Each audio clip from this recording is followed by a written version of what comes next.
Hello friends, मैं शिवम आपको अपने यूट्यूब चैनल मैथ रीजनिंग पर स्वागत करता हूं। आज हम आप लोगों को simple interest and compound interest में गुना गुनी के क्वेश्चन के 7 ट्रिक बताएंगे, जिससे आप आसानी से एग्जाम में क्वेश्चन कर पाएंगे।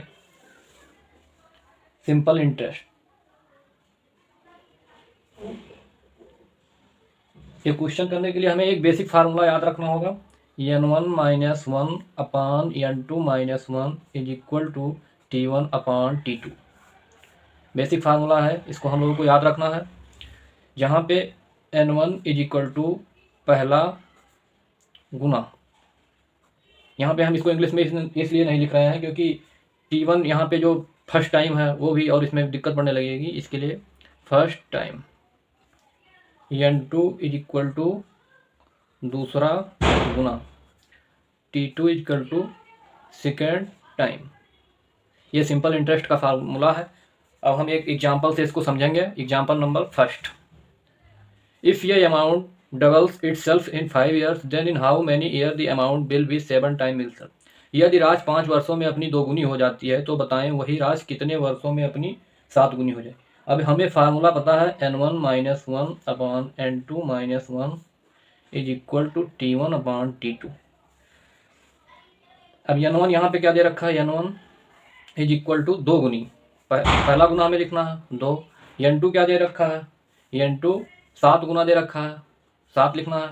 और फिर t1 क्या दे रखा है, t1 5 वर्ष ईयर 5 दे रखा है। t2 हम लोगों को निकालना है, तब यहाँ पे हम लोग रख देंगे 2 minus one upon 7 minus one is equal to 5 upon t2। तो यहाँ से t2 हम लोगों को क्या, 2 में 1 गए 1, 7 में 1 गए 6, 5 अपान t2।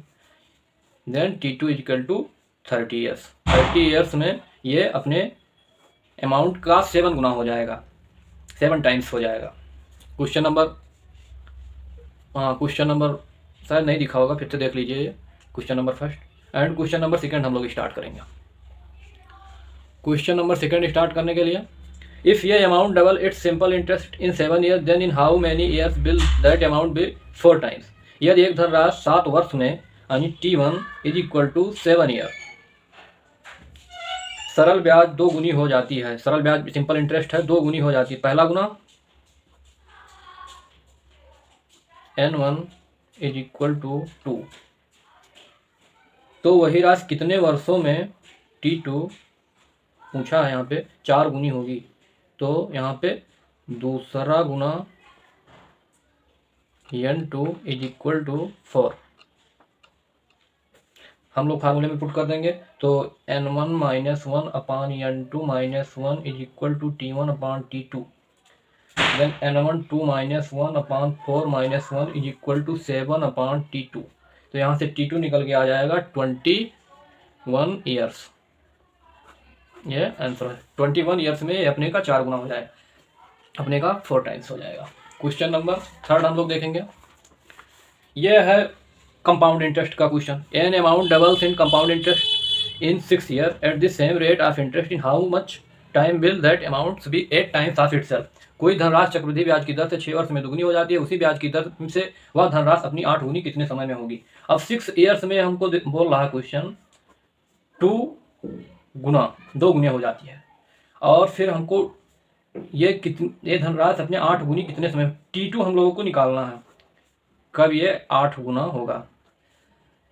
कंपाउंड इंटरेस्ट के क्वेश्चन में हम लोगों को सबसे पहले ये करना रहेगा कि इसको और इसको हम लोग इक्वल कर लेंगे। अब इसको अगर हम 2 के पावर क्यूब लिख दें तो ये इसके इक्वल हो जाएगा।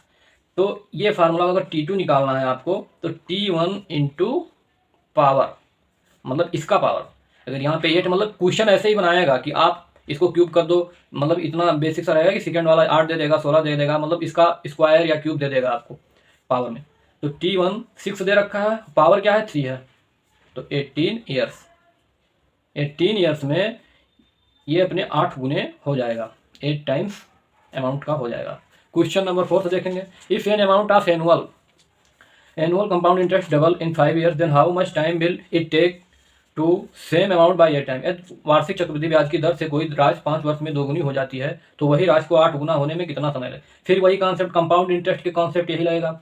5 ईयर्स में कितना हो जाता है, 2 गुना।